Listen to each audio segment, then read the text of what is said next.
അമ്പലപ്പുഴ എടത്വ റോഡിൽ പച്ച ചെക്കിടിക്കാട്ടുള്ള ഫെഡറൽ ബാങ്കിന്റെ ATM കൗണ്ടറിലായിരുന്നു മോഷണ ശ്രമം. മഴക്കോട്ട് ധരിച്ച് പുലർച്ചെ 2 മണിയോടെ എത്തിയ കള്ളൻ മെഷീൻ നശിപ്പിക്കാൻ ശ്രമിക്കുന്നത് CCTV ക്യാമറയിൽ പതിഞ്ഞിട്ടുണ്ട്.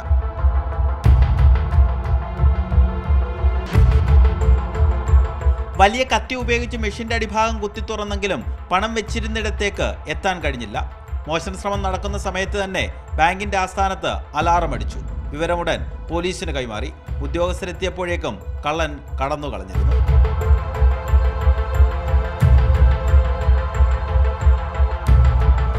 എടത്വ പോലീസ് കേസെടുത്തു. വിരലടയാള വിദഗ്ധർ തെളിവുകൾ ശേഖരിച്ചു.